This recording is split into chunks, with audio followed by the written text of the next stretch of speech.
Hello everyone, welcome to the Redmen TV. It is the final word and it is preview week. So once again, this show is available to you guys on YouTube as a little taster of the whole host of things that we normally do on the redmentv.com. We beat Napoli 1-0, all is right with the world. Ben Kelly sits in for the once again benched through illness, Mr. Chris Pajak. I went to see him before. Is he okay? Oh, no, he's not. He's in such a bad way. I saw him advertising his Paul McCartney tickets, which was heartbreaking. So, just to put Chris's week into context, and this is why everyone should be dropping a like on this video and sending their well wishes to him. It was his birthday on Monday, so he was ill, so he couldn't do anything on his birthday.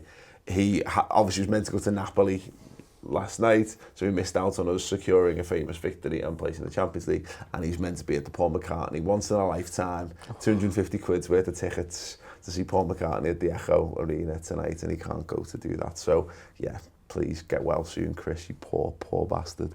What a week to get sick, that is. I know, the worst. He just messaged me before, he said this was meant to be the best week ever. How do you respond to that? How are you meant to respond to that? No, that's not how you respond, you horrible human being. Yeah, poor man. I felt so excited. I popped round to us before, and just his whole family is sick as well. So he's got both his kids are sick, his wife's sick. I think I've been ill, but largely it's been me on me Todd. So I've been able to recuperate, whereas you can't recuperate when you've also got to look after 3 other people. Like. The yellow tape round his house under quarantine. Honestly, the quarantine, the whole road needs to go down at this point. But anyway, yes. Yeah, please, poor Chris. But anyway, yes, Liverpool did win 1-0. They have booked their place in the last 16. Ben, it is very much job done. Yeah, big sigh of relief was breathed at the final whistle. There was a little bit of pressure coming on in that last 10 minutes. Other than that, though, we didn't have to do too much at the back. There was a few chances, but the last 10 minutes was a nervy one. It was always going to be. That was actually the way I predicted the game to go. I thought we're going to be 1-0 up here without 3 minutes to go, and they're going to be Route 1 football. And they were, but we've got the reinforcements to deal with it now. It's great. It's another great example, Adam, I think, of where we're at. Really, is that we are riding our luck at times, but we're also making our own luck. That game could quite easily have been 4-0 to Liverpool, but if things don't go away, if Napoli are a little bit more on it, they could have easily got the goals that they needed, etc., etc. But I think on the balance, if you match up chances, easy chances that were missed, I think we missed the slightly easier of the chances. Mane in particular, which we'll talk about in due course. And I don't know, but I was a bit nervy, but this Liverpool's different. It exudes a lot more confidence than I think it's done in a very long time. It's totally different. Like having those two at the back, and Joel Matip yesterday was a monster as well, but. Yeah. Alisson and Van Dijk, I've never seen anything like that as a Liverpool fan in all my years supporting us. There's never been an absolute colossus of a centre-back and one of the best goalkeepers in the world at the same time. I was surprised that Napoli didn't commit even more in those last 10 minutes, because if we scored again, it meant fuck all. Yeah. I don't know why the goalie wasn't up there. Yeah. And they just had they were playing like a 0-11. I don't know why they weren't just bouncing it around as much as they could. Yeah. I don't know, they didn't throw the kitchen sink at it for me. Yeah. I don't know why, because 2-0 changed absolutely nothing for them. They still only needed 1 goal to go through. Yeah, no, absolutely. I mean, it was... Yeah, it ends up being a little close at the end, doesn't it, Ross? We'll talk about Alisson in due course, of course. But this is what this Liverpool side is, and I'm saying this knowing that it should have been at least 3 if Mane's a bit more on it. We needed to win 1-0. We turned up and won 1-0, and job's done. We're getting better and better and better at what is the requirement of Liverpool this weekend? Or this midweek. Okay, let's just go and do that. Yeah, we've become a unit, which is what you're saying before. We've never had in a lifetime before. I haven't as a Liverpool fan. The front 3 have been our attacking threat for the past 2 seasons or so, and that's what everyone thinks is dangerous. Whereas now Napoli probably didn't commit because they know they need to get past Virgil van Dijk and inform Joel Matip and Alisson to get anywhere. And if they overcommit, well, then you're still in up shit creek because you've got 4 or 5 people going the other way that are just going to score a goal anyway. I just like the confidence as a fan that you can have now of going, this is safe. With Alisson there, every time there's an attack, I'm just like, I'm not worried, I'm not shitting myself. Whereas years gone by, you're thinking, shit, and you are a nervous wreck because you're expecting a goal to come from somewhere. I was asked in one of the comments last night where this team ranks compared to 08-09, and I'd said the thing 08-09's got going for it is that you can look back at Mascherano, Alonso, Gerrard, Torres, and even like going back Carragher, Hyypiä, Reina as the spine of that team, and be like, look at them. You know, some of the best names to ever play the game we had in that team. And I think that this team, on paper and in terms of reputation, isn't quite at that level. But by the end of the season, there's every chance that we'll think this is the best Liverpool team in 30 years. I mean, just in terms of it already is for the first 16 games of the league. Of course, it's the best start Liverpool have ever had to a domestic campaign. This is worth pointing out once again, Ross. We've not even gotten to there's a chance this isn't even our best team we've put out last night and still got the result. That's the best sign for me, is the depth and the interchangeability of it all. If you can have someone to come in. Joe Matip, for example, I've been slating for the past 6-7 weeks. And the past 2 games, I think he's been superb. But we have this narrative, if someone's had a shit game, then they're forever shit. And I think we do it with a lot of people. Well, they do it with Jordan Henderson as well. But they come in, and once they have a good run of form, or they're in the team, then they're decent. Let's talk about the midfield, and I'll come to you with this, Adam. When the team came out, I think that I hate that we have to do this every week now, that we have to comment on the social media reaction to things, whereas I just don't think the social media reaction is really a fair barometer at times. But it is worth saying that I must admit, I looked at the midfield and I was a bit... I thought I knew they could do a job because we've seen that midfield do a job. We've seen that team carry us to the Champions League final. Well, exactly. Yeah. But because of how good Keita's has looked in the last couple of games and because how good Fabinho's looked, I couldn't help but think I wanted one of those lads in there. I think there was a big overreaction to that midfield, but I thought they were all absolutely outstanding on the night. Henderson was man of the match for me. Really? We were talking to this before we started recording with Tom.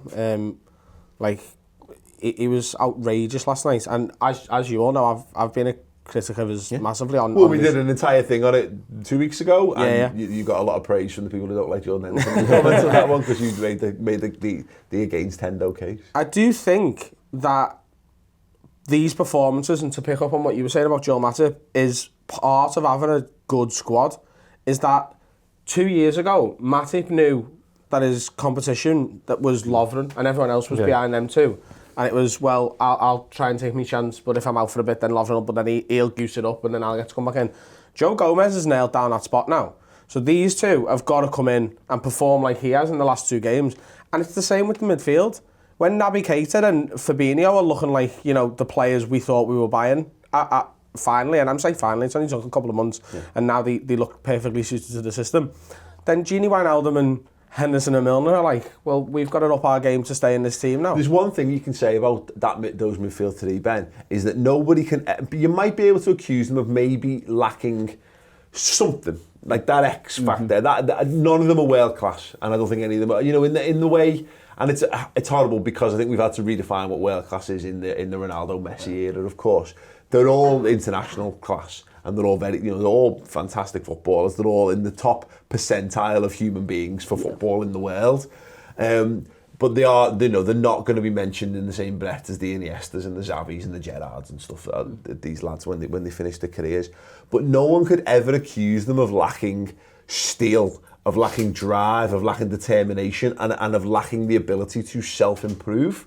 So in that regard, in a game like this in particular, they got to showcase all of the things that make them they are world class in those particular attributes. Yeah, and look, I think they certainly are, and that's why they're playing for Liverpool on a big night like that. That's why they've been playing for Liverpool for the last how many years, in big games like this. I was disappointed, I think, for 2 reasons. I think when they put the team out, obviously we did the team news, and I said it, and they proved me wrong last night. They Jordan Henderson, I think I agree, him or Wijnaldum was my man of the match. But I think because I knew we needed to score, and I wasn't sure how many goals were going to come from that midfield. I would have liked to have seen Shaqiri, which is a good testament to our squad depth. We didn't see Shaqiri at all last night. But secondly, because of the way they played in Paris, I was like, well, if you think of the names that Napoli had in the midfield Hamsik and Allen, and Insigne can drop deeper and play around there.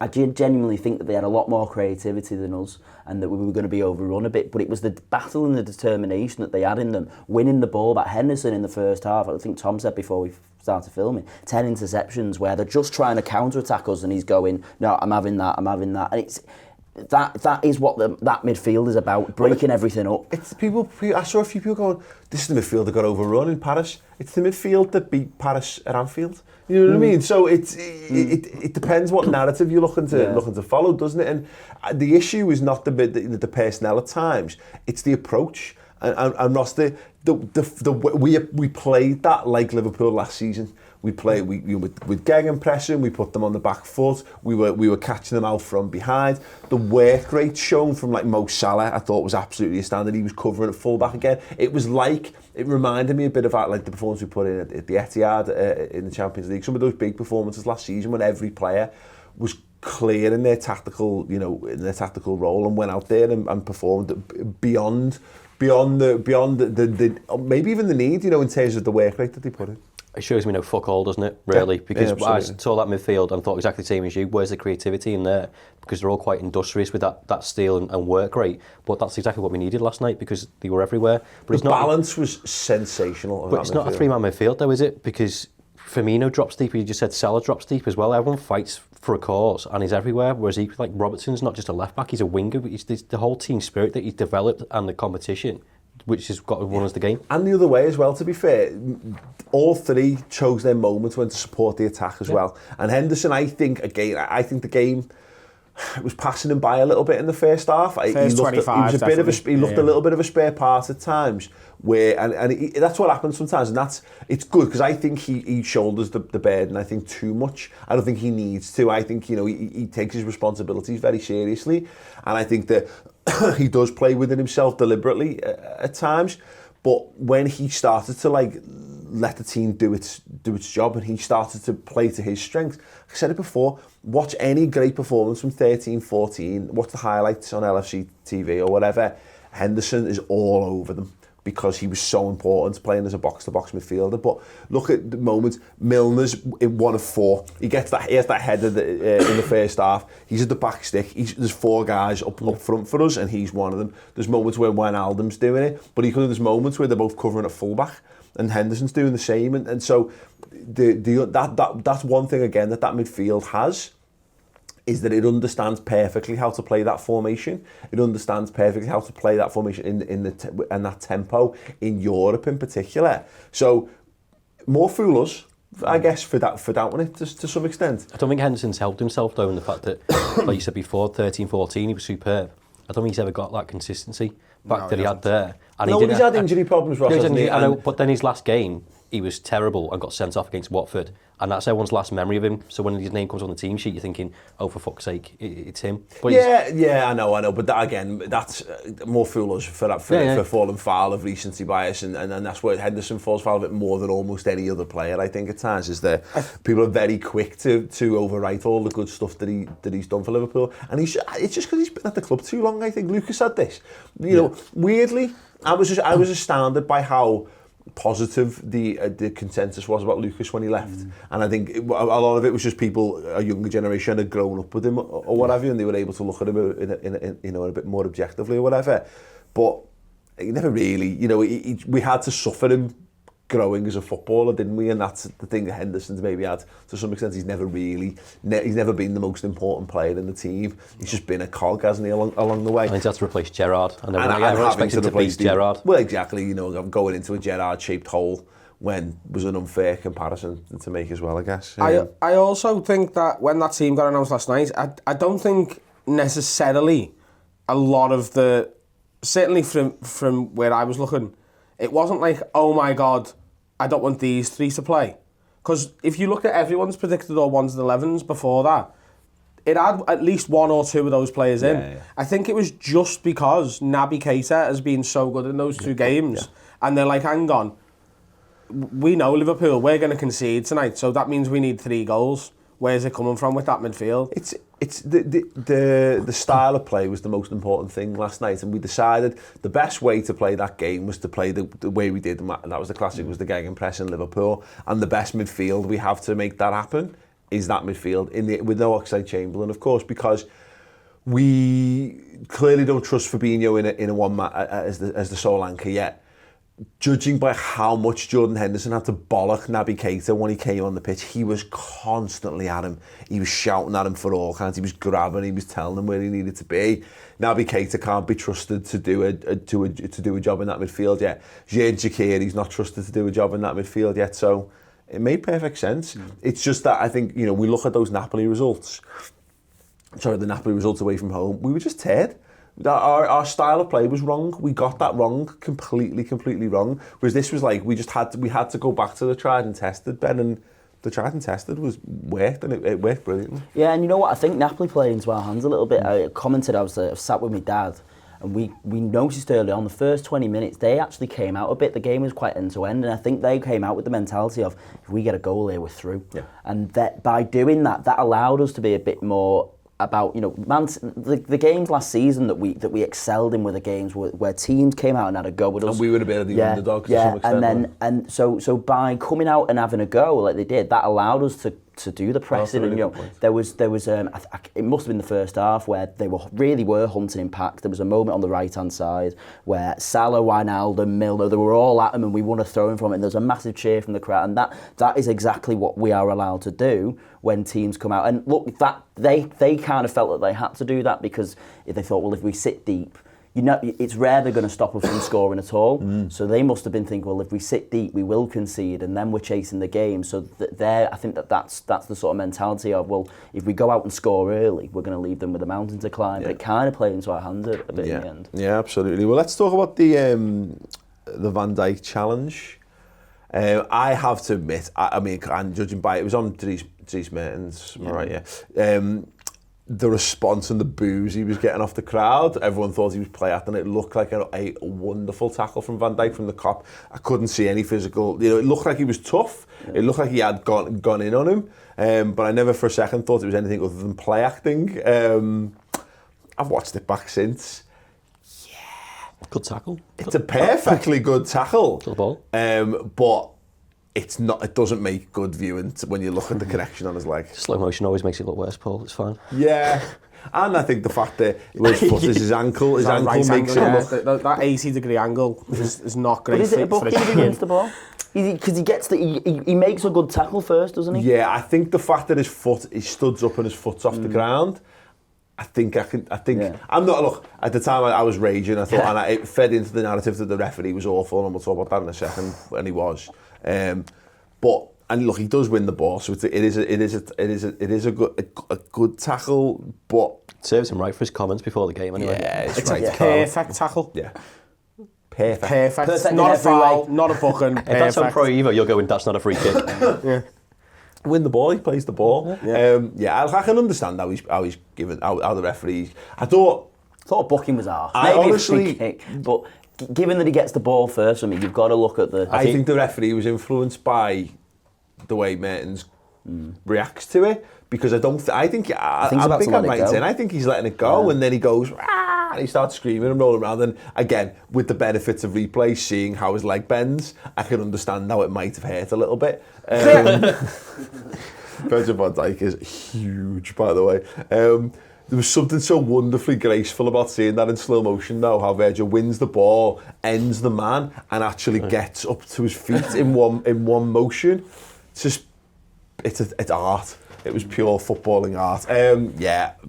Good. I mean, to be fair, he was a bit of a prick, wasn't he, that Mertens, Adam, and it let him know that he was in for the game. Yeah, totally. I mean, I genuinely don't think... I know I was messing around there going, it's a great tackle, obviously he's there to play and you don't want that. But I don't think it is a foul for me.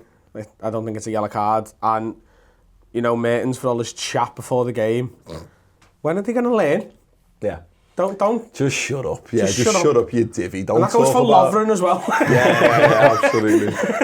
just don't, like, it's poor attempt at mind games that again and again and again doesn't work at Anfield. Yeah. It's credit to Van Dijk though to get booked up so early on and still remain calm and on his feet, because we don't really challenge those slide tackles. It's really encouraged, is it? Because you don't see it. No, it's absolutely true. He got the ball, so. Yeah, and to be fair, the referee, I thought the referee was pathetic on the night. Absolutely terrible. Him and his whole team. It was like when you get, and we ironically cheered a throw-in because we got a throw-in, and it was lovely to get a throw-in because we were getting nothing out of him.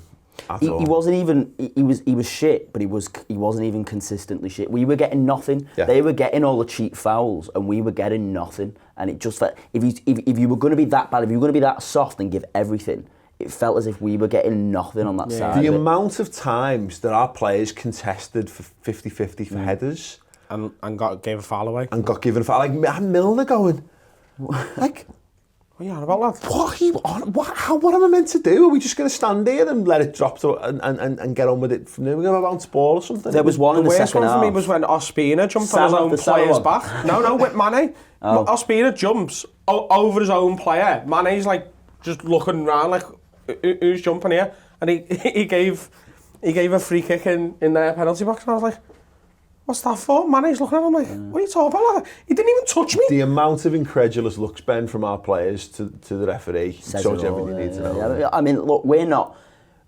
I like to think, even with the red tinted glasses off, that we have a team full of professionals who are, that we're not playing dirty in that sense. We're not giving the cheap fouls away on purpose. So for players like James Milner, who is widely regarded as one of the most professional players of football in the game, in the league, in the country, to be giving the referee that look, and he's from Slovakia, which kind of tells you everything you need to know. If you're refereeing the Slovakia league, and this is the game that you get, that is a big game. It's the occasion. They all looked like 70s Bond henchmen as well. Like they were all there, all in black with the roll necks on, and I just can't help, Ross, because we play Italian teams, and look, I don't have to be careful because it's my channel.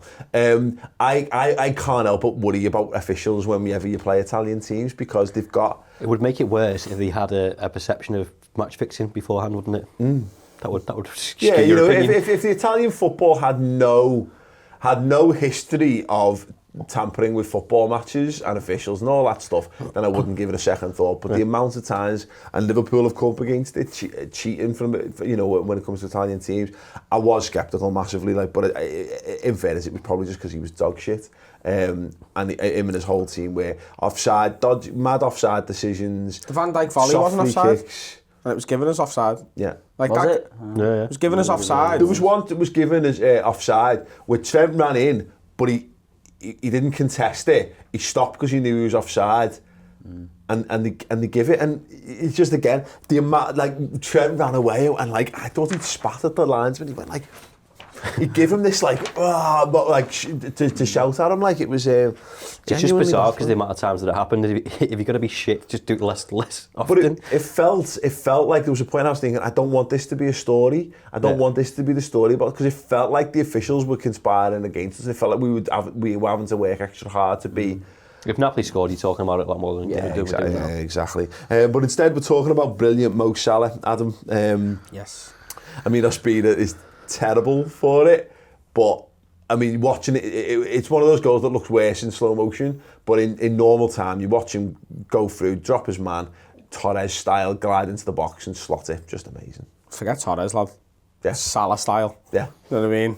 Like, I was saying to you before, he's ridiculous. Premier League top scorer, absolute match winner, like, back to his best. He was unbelievable against Bournemouth. And that goal last night was better than any of the ones he scored against Bournemouth. Unbelievable footballer, and we're so lucky against one of the best centre-backs in the world. Exactly. Yeah. That left-back we were having therapy today because he put him on his arse twice and then did Koulibaly. Koulibaly is him amazing. Yeah. Koulibaly is absolutely amazing, and the amount of times they went up against him, and I thought, he's getting decent change out of Salah here, and the fact that he kept going, and that was the most exciting Mo Salah performance for a while. And look, Ross, because he was on the wing, we've said this. He scores goals for fun because he's a centre forward. He's a natural finisher. But there's just something to putting him out wide and having him chase things down and getting to, you know, to explode a bit, use his pace. That was a thrilling Mo Salah performance. I said that on the Man of the Match podcast. It's a credit to him to go from centre forward at Bournemouth, learning a new role, to then 3 days later going, well, actually, no, you're going to be out here again now. But he was a threat from the get-go. He should have scored that early chance, but Robertson puts it round to him. He should have scored later on. But he's always in the right positions. He's always trying. He's always doing stuff, which makes him as good as he is. You have a perception he's not as good as he is because he misses a lot of chances, but he's still there to create them. Same as Mane. It's where the frustration comes from. Yeah. But he's that goal was just ridiculous. About that cook at Bournemouth, looking at Koulibaly now, it's going, oh, I'm not that bad now. Yeah, absolutely. One thing I really loved, I don't know whether it was picked up by the cameras, Milner and Trent both geeing the crowd up when the goal went in. Like Milner was doing this, but Trent was like... He's just one of us, though, isn't he? You know, if he's not on the pitch, he's in the cup anyway. If you asked Trent to come and sit on this couch and review this game, he'd be here. He's a Liverpool fan. Yeah. Should have done that, really, shouldn't I? Shit. I'm asking you again, Adam. Yeah. Just keep sending them twisted DMs. It's good to have you here, though, Adam. Thanks for having us. Be my last one, lads. So. Yeah. Salah's celebration as well. I know we spoke about it against Bournemouth. I'm a massive fan of it now. Everyone's trying to get this narrative that he's pissed off or he's not happy. I love the celebration last I night. think he's doing But you never say he's not smiling when he's celebrating. He doesn't fucking have to. He's smiling all through the game, though. Yeah, exactly. Yeah. Rice smiles when he's missing stuff and things that aren't coming off. And look, again, he's celebrating. He does it. He is a bit like, isn't this great? Aren't I great? Isn't life wonderful? He's earned that. He's allowed to celebrate however he wants. If he wants that. Also, it looks boss. Yeah. Just bouncing away from the goal like, what? Yeah, I met them. Yeah. I'm a one-season wonderland. Maybe, Sit down, that's being like that. No, he's incredible, absolutely incredible. Question, Ben, following on from the referee and stuff, and a bit of Mo Salah in this actually, because there was a lot of shouts from me late on in the second half, and he goes around the goalkeeper and he gets fouled. He could go down there quite easily. Do you think we still need to be a bit more snide? I think it depends on the context of the game. I don't think he gives that if he goes over, and I think Mo Salah. Well, I think there's a possibility that he doesn't. Given obviously we're in the second half, then so we've got the track record of how the referee's been. I think our players could have got clotheslined last night, and he wouldn't have given them. Exactly. I think in the back of the mind he's going, I'd rather just keep this alive here than go over and not have it given and lose the ball. I think it maybe in another situation if you had a proper referee and or if he took the penalties. Well, yeah, maybe. But I think he doesn't know what's going on behind him, so he's still probably half him still thinking, I can maybe just slot this in. So I think if there was I think he would go over if he knew for certain. I think Shearer goes down. I think Owen goes down. I think proper centre forwards go down in that. Neymar obviously. Like Neymar's gone down 20 yards earlier. Like. I think Neymar went down when People watching the Belgrade game. Mo Salah's just been fouled in the Liverpool game. Yeah, absolutely sympathy pains from Neymar. I don't want us to be more snide. Like I do at times. You don't want us to be more defensively. This sounds like you're just saying words to say words here, Adam. I'm going to let you with you. You don't want Liverpool to be more snide. No, 100%. Not while the going's good. No. Okay. Do you know what I mean? Like if it's 0-0 in the 80s. I'm calling bullshit, like, but carry on talking. Like. If it's in the 87th minute on Sunday against Man United, I want the worst non-pen, and I want it to bounce off both posts and hit the keeper on the arse and go in. I want it to be snide then. But I think Liverpool need it also. I'm not sure you can switch it on and off. I think maybe I think European football, you look stupid in the Premier League because Mane dives all over the place in the Premier League and looks like an idiot. But I think in those games they were going down at every touch. We saw it at Paris Saint-Germain were doing the same thing. I think in Europe you get more stuff. And this is not necessarily the Salah thing because I must admit I do agree. I think, and also to my own point, I think if Salah was on pens, I think he'd dive all the time because you're getting a free shot at goal, you're going to get your goal regardless, which I think he thinks he can still score or get an assist off that. But I think the amount of times where we're going through and just take a free kick on the edge of the box, just to, get a few bookings, take something out of the game. I think that's where we're still lacking a little bit. I mean, look at the Champions League final. The Real Madrid are the kings of snide. I think you've got to have that. I think you've got to be pricks in Europe. In particular, but we did it a little bit with I know Trent was genuinely injured, But I think when we were making one of the subs, Milner sat down for a bit. We did a little bit of that, not to the extent Robbo of did it for a PSG. throw-in where they were trying to get it to him, and like, there was two balls that both bounced off him. Because I full think Ashley Cole they've noticed that... I'll just say, sorry, just to interrupt. I'm all for this. When I say snide, I'm talking about diving. Do you know what I mean? I don't want Salah going down. I loved it the other day against Bournemouth when someone volleyed his heel and he was like, nah, lad, I'm just going to go and put this in the corner. Do you know what I mean? That's what I mean. You're right, it's a fine balance, isn't it? Because if he does do that, he goes down and maybe we don't score and the game's a different game. So fair play. But I'm talking about it in a general sense. That stuff, but also I do think we need to be a bit kind of, we're getting our players booked because our opponents are going out of their way to do it. It's a part of the European game. I'm not saying I condone it. I love honesty and the integrity of the game, but also I like winning and I like other teams losing. I think defensively we need to do it a bit more. I think you look at that Red Star goal and you're thinking, I think it was Genie at the time, of just take him out and just take a booking. But we need to be a bit more clever doing that. Don't take it to the extent that Jordan Henderson did against Watford and get sent off though. Salah did something great last night when the Spainers trying to set up a counter-attack and he just ragged his arm back and got bugged for it. Yeah. You see that? He's just like, nah, lad. Yeah. I'll have the yellow card. Nice one, ref. Yeah, thanks for that. Well, again, fine. More of that stuff, certainly. Andy Robbo, he's just incredible, isn't he? Around this time last year, he got into the team, didn't he? And I think it was probably toward the back end of December, and he put a performance in and I said, I think we've seen the limit of Andy Robertson. And I think in games where you're tasked with winning the football match, I think we're going to regret having we're going to regret not going out and buying someone amazing for the left-back position. And I was miles wrong because his vision is so underrated. And it's not by people who watch him every week because he could literally come up with an assist at a game, the way that he plays. The ball that he plays for Mo Salah, where Salah completely miscontrols it, the ball he plays for Mane, he could have had 2 assists quite easily on the night there. And in addition to the amount of times where they thought they were in, and he just stole the ball off and strode down the pitch with it. He made one mistake in the whole game, and that was when he drove into the middle of the pitch and he lost possession, and Van Dijk absolutely tore a strip off him for it.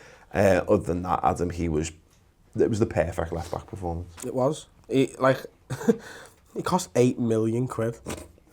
It was free. We swapped him for Kevin Stewart. Yeah. That's the funny bit, isn't it? Like, a player who was literally never, ever, ever going to get near our side, and we were like, hey, any chance you want this kid, what's his name? Kevin Stewart, take him, and can we just have that lad who might become the best left back in the world? Can we have him? He's absolutely outrageous. Does Kevin Stewart still play for Hull? Who gives a shit? I don't know, it's just a question.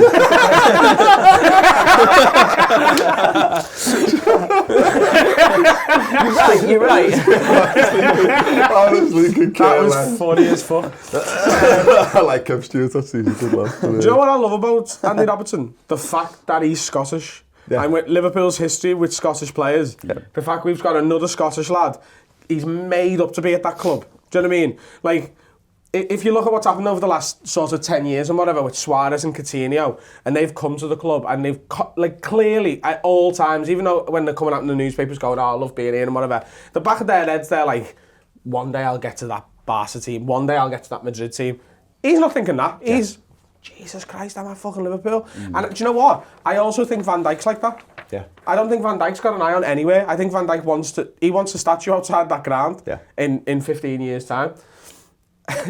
I love that he probably thinks he's reached the pinnacle of his career already, and he's going to work his arse off. He's a working class lad who's going to put that running and win that ball back because he wants to stay in that team. Liverpool's history is littered with football players who think Liverpool is when I say the destination, and what I mean by that is they think being at Liverpool means they've made it, and that's it. Like Jermaine Pennant's a great example of that. He had a good season or so for us, of course, but a lot of lads who get there, Harry Kewell was a bit like that. You get lads who go, I'm here, I'm in the promised lands, there we go, job done.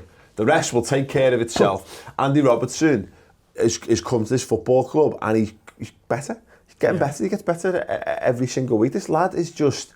I said this on the Instant Match Reaction, Ross, I'm running out of superlatives to describe Andy Robbo. He's everything. He is... I talk all the time about this, and I've actually got a video coming up on my YouTube channel talking about what it is, why I love football, and why, you know, it's about the moments and the destination and the performances that you see along the way. Andy Robertson, I never came up at the time, but he sums it up for me. He's that lad who you watch him out on the pitch, and if someone gets the better of him, it's just because it's not because he hasn't gone out there and busted a gut for it. And it's for no lack of anything else. It's just that it happens periodically. You can trust Andy Robertson will always go out and give absolutely everything. And that's, for me, typifies this Liverpool side and everything we actually want to see from this Liverpool side. Yeah, I said before, when I do my player ratings, I could copy and paste it every week and just write the same thing because he's consistent and that's what it is. I think he's relatable to the fans, like you said, because he's working class. And much like James Milner, he's that grit and determination that you want to see week in, while you don't care if someone's trying to be fancy, whatever. You just want someone to work the bollocks off, and I think that's what you get with him every week. And it's like the honesty with him as well. I think you just know he's an honest lad who just wants to work hard, and he doesn't take that place in the team for granted. And the biggest thing for me is I can't fathom, still, he seems to be everywhere up and down that pitch. And I know he gets compared to Moreno because that's his replacement, he makes him look even worse than he actually is, I think. But the fact that he's always on the left wing supporting Mane. I don't even think that's true. I think he just highlights how shit we were willing to accept before he's... Alisson's the same. I think we've seen this with players all over the pitch, aren't we? And this is Liverpool have never been in this situation because we've had to sell to buy. But like we're still selling to buy because we sold Coutinho and we sold Suarez and we've done all this kind of stuff. But the way we reinvest the money is different. We used to have to sell like 10 players to buy 1 or 2. Yeah. And that meant that we were constantly selling lads who were probably good enough to be in the squad, and then having to buy a couple of lads to make up their space. And when Rafa had to do this all the time. Like Peter Crouch is an example of it. Peter Crouch should have stayed at Liverpool for 2 or 3 more seasons easily, but we just couldn't afford to keep him round because he was £11 million sat there that we needed to put to reinvest in the side. This squad is evolving. And that's the thing. Moreno is an absolutely fine left back. He's going to go and he's probably going to sign for like Arsenal. He'll go back to Sevilla, or he'll probably go to a Champions League club in the summer. We shouldn't be surprised by that fact because he is a good left back, as much as we like to laugh about it at times. Andy Robertson's just a better left back, and that's what we're doing. We are taking these lads and we're improving upon it. It's no slight on the lads that have gone before. It's just that we're very good at identifying the right mentality and the right skill level to improve. And the best bit is, I still think he's underrated by the rest of the league. Yeah. I think City fans and Chelsea fans all look at it and go, well, I'd rather have Alonso, because again, you touched on it before, they're not watching him week in, week out. When you watch him consistently and you see how consistent he is and what he does every week, he is the best left back in the league for me. You know, Mendy on his day is fantastic, but where is he half the time? You know what I mean? And we've got a lad there who just does his job that, you know, the rest of Europe doesn't even notice. They go, because Andy Robertson, it's not the most flamboyant name in the world. There's nothing about him that is eye-catching in terms of physical. It's not marketable, is it? Isn't it? But he does his job. He's a normal bloke doing his job, and it's great to watch. But that's the thing about it, and it gets slighted. And this is the thing we have about having such a worldwide fan base at times. I think that people malign the British lads. That they naturally do, because look, they're not as naturally gifted or as talented, they're not as fast or as powerful or as skillful and all this kind of stuff. And a lot of the ones we have are workhorses, the lads who do the dirty work for the team. That is the core of how this team plays. That passion, determination, work rate, all that stuff is absolutely integral to how Liverpool play. And that's one of the reasons why Keita, Fabinho have had such a tough time breaking into this side, because yes, I think Keita is more technically gifted than all of the lads who started in the midfield, and even Genie in that as well. But does he can he match the game intelligence and experience of Milner? Not at the minute. No, he can't, and he might well do, and he might well go to surpass him, and he has the skills in his locker to do that. But until he proves that he can do that, Milner's going to get a lot of game time. Same with Henderson's going to get a lot of game time, because they fundamentally understand how we play. In addition, they speak the language, which helps as well, and all that kind of stuff. But they get it. And what you were saying before about how we're just improving on these things, that's exactly what Klopp said in his press conference when we signed Alisson. He come out and they were like, well, you paid a lot. What does it say for the other keepers? And he's like, look, there's a world-class keeper on the market. Karius and Mignolet are good goalkeepers, but we've spent this on him because We think he's one of the best in the world. Yeah. They're good keepers. We're not saying they're not. We still want them at the club, but he's just the guy we want to improve the team. Yeah. He's very flat and brutal about it. And He said to Carragher last night in an interview, didn't he? He said, if I'd known Alisson was this good, I'd have paid double. we owe Roma a lot of money. We owe Roma so much money. How is it possible? Like, it's incredible, isn't it, that we paid as much money as we did. We broke, you know, effectively what had been our long-standing Andy Carroll transfer record, which stood for so long, and both of those lads broke it, and we're not batting an eyelid. He's added character as well as quality to that team as well, and then healthy competition on top of that, and an elite mentality, which is the major difference that we've not had. Yeah, well, we're going to talk about the goalkeeper a bit more in a minute, but yeah, Dave Barlow actually said on the instant match reaction comments, if Andrew Robertson was called Robertino, Barcelona would be slamming in a 45 million bid this summer. That's cheap. Yeah, it is cheap. You know, You wouldn't get him. not for 45 million quid. Like, no, not at this point in time, because that's the thing, isn't it? People do cream the pants over the Marcellos and the God, go through name the biggest left backs in world football. Look, Robbo's got 5 assists in 20 appearances, no competitions this season. He could have had double that easily, but for daft finishing and daft moments. It's not his fault that he's not got more assists. It's the fault of our forwards not scoring more goals. Basically, is the reason why that's happened. So yeah, I wouldn't swap him for anyone at this point. Joe Matip, we touched upon it. Ross was really good again. Yeah, like I said, I've criticised him for the past couple of weeks, but it's amazing when someone has a good run of games. And I think it's another reflection on Virgil van Dijk that he can be paired with anyone. And I think he's probably raised his game as well. But when Joe Matip was there before and Virgil van Dijk wasn't, the roles were different. So we had Van Dijk's role and he wasn't good enough to do that. Whereas now he doesn't have to worry about half the stuff because he knows he's got him next to him. He's one of those players, isn't he? Like a number of players we've got, Adam, who gets worse in your memory, gets worse for not playing. And he's one of those things. He's a big lad. Big lads actually take games to get into the rhythm of playing. That's just the way it is. It's our curse. But it happens in every area of the pitch. And it's why Van Dijk plays as many games as he does. I'm sure if Van Dijk played a handful of games and missed a handful, he'd struggle to find rhythm as well. We've seen it time and time again. He's fine. No one's accusing Joel Matip of being a world beater, but this notion that he's shit was just wrong. He was one of our best centre halves when he joined the club. We were gutted when he couldn't play for us around that time when he had the African Cup of Nations issue and we couldn't play. We were worse for not having him available for us. He lacks a bit of intensity, I think, sometimes, but I think he's getting better at that side of his game. I still would like to see, I'm not sure he's the perfect foil for Van Dijk because I think you need someone there who's prepared to really put the body on the line. But you look at that header he wins, last touch of the game, and he just gets up and he booms ahead and he gets put on the ground and you just can't fault. He didn't shake a single thing last night.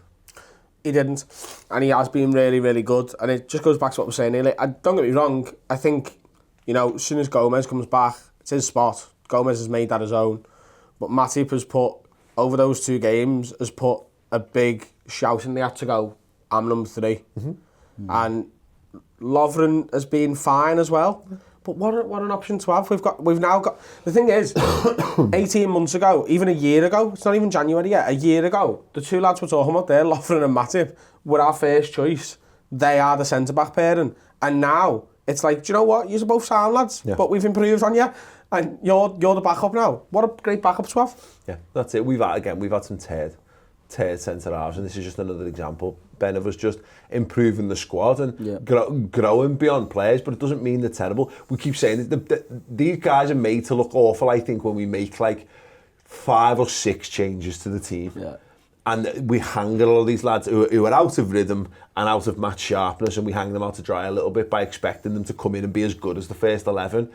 But if you have to in isolation or in dribs and drabs 1 or 2 guys into these teams, I actually think, from my perspective, it's quite the opposite. I think the problem we get when we play these players is if you play them for over 30 games over the course of the season, particularly at Lovren and Moreno, you're going to get mistakes out of there. But if you're only playing them for 15, 20 games, spread out over the course of a season, obviously they're playing less, and that means you're going to get a lesser ratio of mistakes, if you like. So that for me is why we've seen an upturn an apparent upturn in form in Lovren and Matip, because they're not on the pitch as long to have bad games. And again, as you said before, it really is a compliment to Van Dijk that really can shove anybody next to him and he brings out the best game. And we've talked about how much he's helped Joe Gomez grow as a player this season. And that is down to Joe Gomez himself taking on the responsibilities, putting his body on the line at times. But I genuinely don't think Joe Gomez would be as good with any other centre-back at Liverpool. No. I don't think his career would come on as far this season. So I think that is a real compliment to Van Dijk, that you can shove Joe Matip, almost a forgotten man really at the beginning of the season. Somebody who, he comes in against Bournemouth, we were doing the Bournemouth build-up show and going, do you really want Matip running towards his own goal with the pace that he's got? No, he's dealt with it fine, because he's got the confidence. Not only has he got the confidence of somebody, but he knows that, if he does make a mistake or whatever, he's got one of the best centre-backs in world football alongside him, and that's and he's looking at potentially a spell in the side. Yeah, great. I keep going back to this. I think that was Klopp's preferred defensive partnership, and injury to Matip meant Lovren had to come in, because when he was given the choice of who do you partner him with, Lovren, he could have partnered with Lovren straight off the back, and he never. Lovren had to earn that right. So I think he's pretty happy to give Matip a go, give him a run, and so far it's paying dividends. And fair play, that gives him such a boost, because Lovren was there. Lovren recovered, Lovren trained, he's on the bench last night, obviously comes out at right back. Dear God, let us never see that again. But but he could have easily just dropped Lovren in there, but he's gone to Matip. No, good game at the weekend, mate. Here you go. This is your spot now. Take it and see what you can do with it. I think it's absolutely fair play. On Van Dijk, Virgil, just edit, lad. Just edit. Stop trying to do fucking shit side volleys. Now, you got away with one in the derby, and that will never be forgotten. Go for the crossbar again, won't he? Yeah, if you're going to do it at the crossbar. You guys Virgil, ignore him, lad. Do what you like. He has that chance at the back post. Unless Dejan Lovren just heads that and probably scores. Virgil van Dijk, you can be too good. Could have squared it to Mane. Yeah, to be fair, you'd have missed anyway. But it's a great chance. It's great that he has that ability in his locker, Ross. But Virgil van Dijk needs to start scoring some fucking goals for Liverpool. He's got the confidence to try and take it on. Yeah. Again, if it was a draw or we got out or whatever, you criticise him a bit more, but fuck it, I like the fact he's got confidence to try and do it, to be honest. Yeah, absolutely. Alisson Becker, wow. I've been saying it for way. Been waiting for this bit. He just makes me, I've said it, he causes feelings in me that no other man ever has. He's just something else. I got into the ground quite early, and I love watching the warm-ups, but I often miss the goalkeeper warm-ups. I watched every single second of his warm-up. He's a fascinating man. I love everything about him, and Adam, that people can talk about the transfer fee, and it's brilliant that no one really has this season, because he's been great since he came in. One or two little hiccups aside, but who's arsed? We were talking about on the car ride home from the ground last night. There's talk that game was worth like 10 million to Liverpool, so you've got your win bonus plus what it costs you to get into the last 16, say like 10 million quid. The amount of points that he's won us already, in addition to that, he has effectively won Liverpool a place in the last 16 with that save at the end there. He's paid back a sixth of his transfer fee effectively with one save. We have given Roma £100 million for him and Mo Salah, and you wouldn't get them back for 200, and it's less than 2 years later. Yeah. That save last night, and I seen someone say it's straight at him. It's like, it's straight at him because he's ran at him and made himself massive. There's nowhere else to put the ball. Yeah. It's not like he was stood on his goal line, turned sideways like this. Having him a bare ass. Yeah, exactly. Someone's hitting at him. He's gone, he's spread himself. And it's not like, I think people look at things, I think people overanalyse goalkeeping things. It winds me up because the level of goalkeeping analysis in football is pathetic. Like, people just don't understand what they're looking at a lot of the times. And it's not like he puts a hand out and says, it's not like people think that the Dijk save in the Champions League is, it's one of them. It's all instinct. It's all just being a goalkeeper. It's all a bit hopeful. Yeah. It's little secrets for goalkeeping. A lot of it's why it's called reflexes. It's not a conscious thing a lot of the times. It's just, some of it is gambling, some of it is knowing, getting in the mindset of your opponent and taking it and going, I think it's going here, and that's how you steal a match, and that's how you make you make saves a lot of the time. And some of it is just your body just does stuff based on instinct. That's what and makes an elite level keeper, innit? Yeah, absolutely. The fact, like... Well, do you know what makes him an elite level goalkeeper? Is that is his reflex. He's done, basically, he's had very little to do all game, and it comes to one crunch moment, one deciding moment in the football match, one moment where every good thing we've done is about to come unravelled, and we're about to enter the Europa League, and Alisson's just gone, nah, I'll save this, thanks. And he has done. That's elite mentality, swagger and confidence, which has been installed since... I celebrated it like I'd watched Gerrard's Olympiacos goal again. It was insane. I've seen it go in. I've seen my brain automatically played the video where that hits the back of the net, and everyone's just like that. And I was like, hang on, what the fuck's that?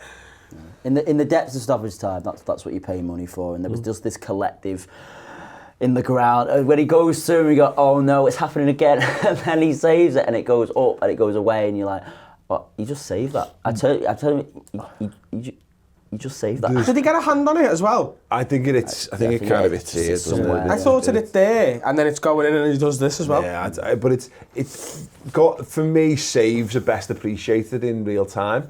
I think whenever you watch a save, I've said this in the past. I remember doing this when we were doing some of the Ball Street FC games, and people say like a really good save. I was like, the problem with stuff is when you watch it back as a goalkeeper, unless you are full stretch and it's fingertips, and you fingertip it onto the bar and it comes down, nothing ever looks quite as good. Watch it in real time. He's got no right to keep that out whatsoever. It is. I don't think Jordan Pickford would agree with what you've just said. Fingertip it onto the bar, it comes down. Absolutely. Onto someone else's head. Yeah, absolutely. He's been consistent as well, though, because this is like the third or fourth game now. I think the Burnley game he did something similar. Everton, he spread himself and blocked it on the goal line. But that's what you want. Even if like he could get past Virgil van Dijk, I've never been so secure of going, this is sound. Yeah. He's got it, it's fine. Well, still going to beat Alisson. Yeah, exactly. You know, and this is the thing. People have been raving about David De Gea for years because he makes big saves. And look, he makes loads of them. That's because Man United's defence has been crap for a while. So he has too much stuff to do. But this is the thing, Alisson's making one save a game that's saving a goal, and that, and so more often than not, it's when the tie is either level or there's a goal, or there's one goal in it. He has won us so many points. And we've got a comment from Brand Ninja 777. So Alisson has saved us 9-10 points in the league already. Pardon me, and pretty much sent into the Champions League knockouts. Not just with his save either, he prevented the PSG scoreline from being bad for us, which is, you know, again, we need to do the goal difference is how we've gone through. Is Alisson the best goalkeeper in the world, this level of impact for us this season? I'm sure there's people out there, because there's YouTube comments, it's just full of AIDS, that there'll be people who go, no, it's insert goalkeeper name who they love off, you know, FIFA or whatever. Maybe Handanovic. Yeah, he's an arsehole on FIFA. Whatever, like, you know what I mean? Maybe people watch, you know what I mean? Maybe people watch loads of the Bundesliga and they want to throw names out there. I'm not asked. The point is, in terms of his impact,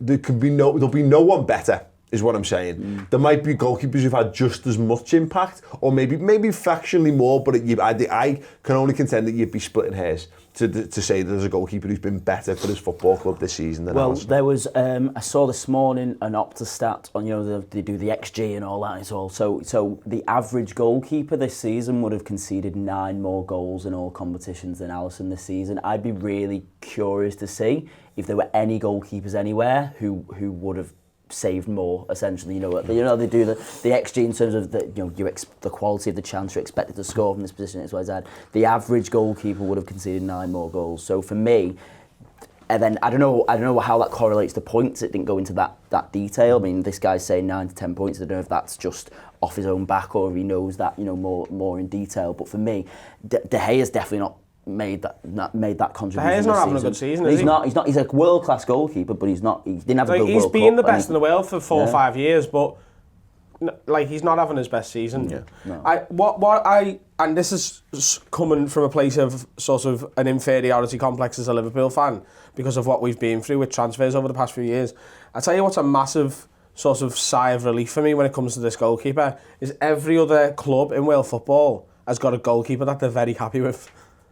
The ones that could pick off us, The Madrid, they've just signed Courtois. Ter Stegen's great at Barcelona. He's going nowhere. He's not going to go to anywhere else in the Premier League. Buffon and Areola are signed to PSG.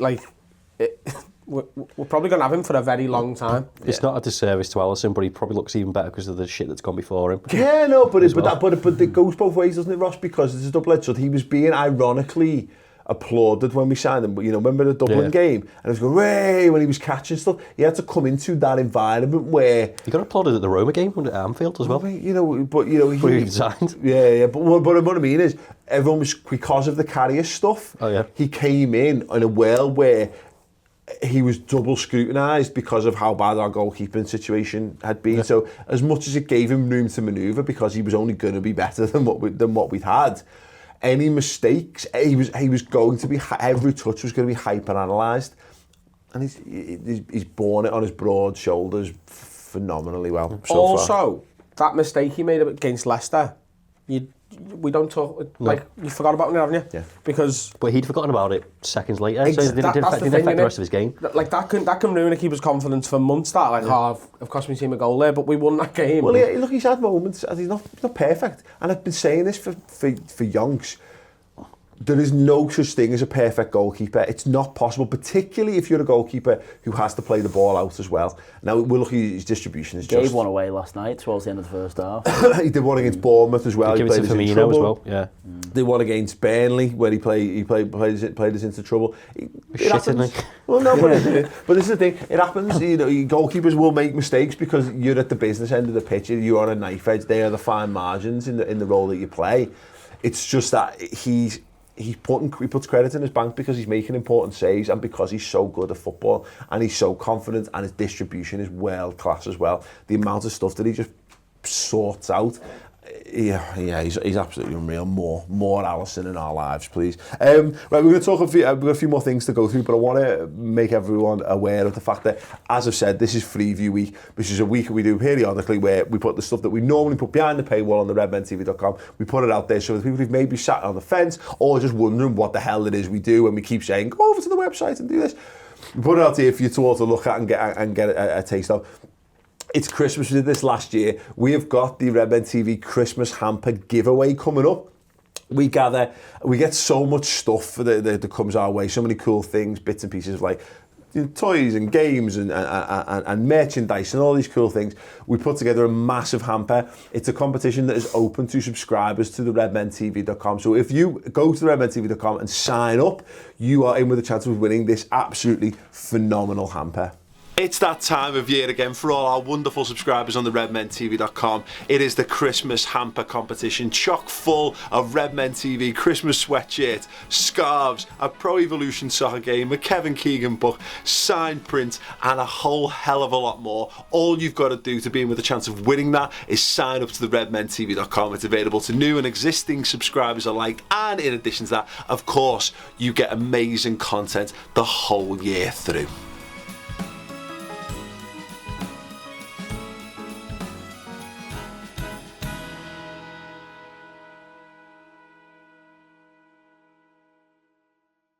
So yeah, obviously you can enjoy all the Freeview content on YouTube this week, but then if you've enjoyed it and you've liked it and you want an added bonus for going over as well, it's available to existing subscribers and new subscribers. Go over there, you will be in the draw to win that hamper automatically, and you get all this amazing content every single week, every single month. It's absolutely brilliant, and there's so much amazing content on there as well. Interviews with Jurgen Klopp, interviews with John Barnes, interviews with Bruce Grobbelaar, interviews with Lucas Leiva, and a whole host of other things as well. So yeah, do get over there, get involved, and in addition to all that, the first month is completely free as well. So not only have you had this, you get the first month and you get the chance to win our incredible hamper. What more could you ask for? Get over to the redmentv.com and sign up. Yes, anyway, Sadio Mane, we have to talk about it. I don't like talking about the bad things, but Adam's finishing was piss last night. If Alisson doesn't make that save, I'm ready to smash his head in. Jesus Christ. But the one at the near post that Salah cuts back for him. Yeah. And when he's put through at the end. The one at the end, actually, because it's so close to the end, that doesn't matter, does it? Yeah. That goes in, our job's still the same for the next 2 minutes. It's just don't concede a goal. But the other one, which is like with 15 minutes to go, I think. If that goes in, Napoli have then got to be scared of the counter and they can't commit as much. Yeah. Like, I know it's a cliche, but that one was genuinely harder to miss. Like the one that's pulled back. Like there's a big target in front of you. I don't know how he misses. Is on the floor. yeah. He has made himself as small. He's literally curled up into the fetal position. Yeah. And gone like this. How he misses that, I've got genuinely no idea. I mean, we saw a bit of it from Napoli as well. Mercifully, there was the one that was put over at the back stick. Was it Callahan? Yeah. And the front 10 rows of the Napoli fans all jumped and fell over the stand, which was quite funny and obviously slightly dangerous. #safe standing. But Mane, dear God, there's a string, and I did it in the vlog. There's just it's just constant, just grown men going, because it just builds up and builds up and builds up time and time again. And the one at the end where he goes clean through, you're right, it doesn't change the job, but just in terms of giving us that and for him as well, his confidence of putting it in the back of the net. Yeah. The thing is though, he turns away, he smiles. Do you know what I mean? I don't think it'll massively, don't get me wrong, I think if he gets a chance against Man United, he buries it. I don't think he's going to be gutted. We're through. I don't think it's going to matter. It could have mattered, and Sadio, I genuinely mean that. I would have hunted you down, and it'd have been a straight to me. Do you know what I mean? But we'll let you off with that. We're through. The job's done. We will let him off because he is class, of course, and it is one of those things. I like the fact that he's smiling because it shows that he's it's rueful, isn't it? He knows he can do better. He has done better. He scores lots of goals, Sadio Mane. But it would be nice if he got all of them horrendous misses out of his system when it doesn't matter. And hopefully not in the games moving forward. But we are through, Ross. The draw is on Monday. Virgil van Dijk will miss the first leg, through suspension, which is a bit of a gutter. Potential last 16 opponents then: Dortmund, Barca, Porto, either Ajax. There you go, Ajax. Do you get what I mean by that, right? Bayern or Ajax, Real Madrid or Juventus. Thoughts? I want anyone. I don't care who we get. Just really? Anyone, yeah. I think we've got the squad depth mentality, everything going for us this season. Just to go, I don't care. Does the fact that we've finished second mean that this first leg's at home? I believe so. Do you know what? With Van Dijk being out, I think that's the right way round for us. Yeah. I wouldn't want to go away to a European tie without him. That's a good point, actually. So maybe that'll be a blessing in disguise. And we saw actually last season the benefits. We reaped the benefits of having the first legs at home. The City game by showing up, and it's not always going to be like that, but by showing up and being and building up an advantage. If we can do that without Van Dijk, that's a tough let's be task. honest. We're garbage away from home in Europe. Well, exactly, we need a head start. Yeah, absolutely. We look back fondly at the Champions League, but Rome away was hard watching. Yeah. Despite the fact that we obviously did the business and the result was far closer than the actual whole thing. All I'm thinking is we're praying all the best for Joe Gomez, and he's back in 6 weeks and everything's fine. With injuries like that, there can be a few complications. There's every chance come that second leg, Joe Gomez is not available. If we're away at the new camp and we've got to go there with Matip and Lovren as the defensive duo, there's going to be a lot of nerves amongst the fans, the back line, the team, just because of what that defence has been like in the past. So, I'm glad Van Dijk misses the Anfield game out of the two of them. Yeah, I'm just going to quickly Google to find out when that... We could actually do, it depends whether or not you care or not, but obviously City have won their group, so we can't draw them. But if United, country protection. Yeah, anyway. But if United went and won their group tonight, I don't know what the situation is. That would take Juventus out of the equation, which would be which would be fine if you ask me. So you're kind of cheering on United tonight just to take one option away if they win the group. Oh, no, I can't do that. So the first leg, the first leg is either the 12th, 13th, or the 19th, 20th of February.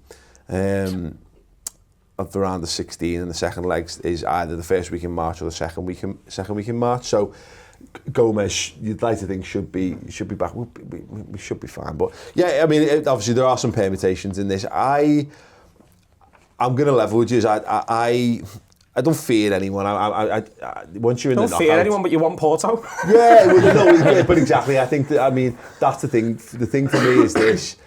particularly because of the league, and the league is just the most important thing for me. Now, we needed to get out. We needed to get into the last 16 because you should always get into the last 16 of the Champions League. That should be a minimum objective met, which we have done, so great.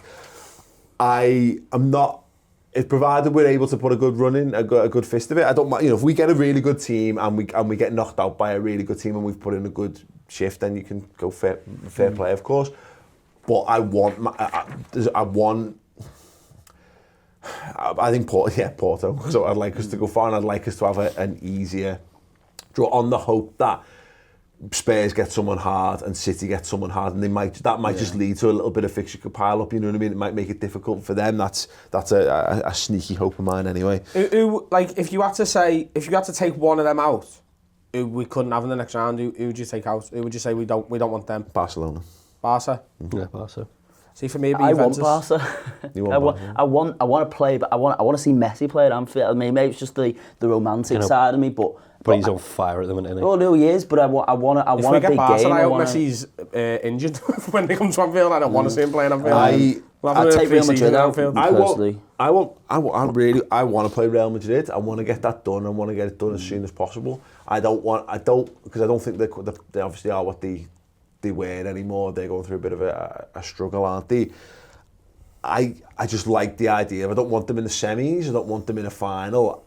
Get them in the 16 where it's not a massive thing, and go and do them. So they've not got like a big thing, a big crest of a wave behind them, and all the history and all that kind of stuff. I think that gets thrown in the bin when it's in the round of 16. So I wouldn't mind just getting that done, and also it means that if we get them one, there's so many Real Madrid jumpers and training shirts that I've got that I wouldn't mind being able to wear again as soon as possible. So, if we can beat them, that'd be great. You've probably got more confidence of doing them over two legs than meeting them in a final again. Because if you meet them in a final again, you know the shit hours, really experience that they've got a winning competition before. It's difficult to overcome. I wouldn't mind. I mean, we were talking about in the car again. If Ajax can beat Bayern and go top and finish top of the group, Amsterdam is going to be absolute carnage in February so yeah, that should be.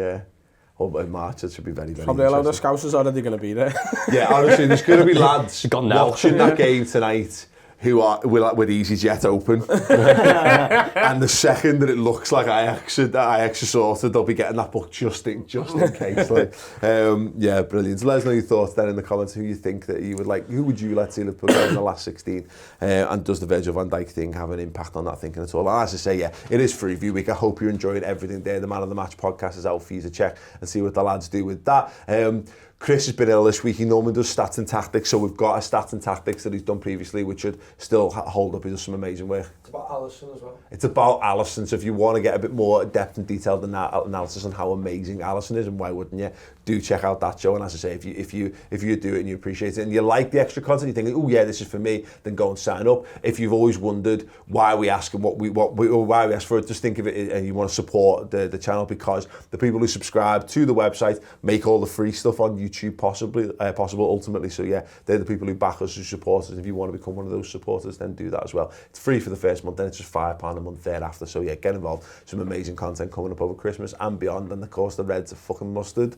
So what better time to get involved with it all? Other than that, stay tuned to the channel later on in the day and the week. We've got a build up for Manchester United. That should be very fun. Other than that, gents, thank you very much. Thank you very much for watching, and I'll see you all soon. Ta-ra.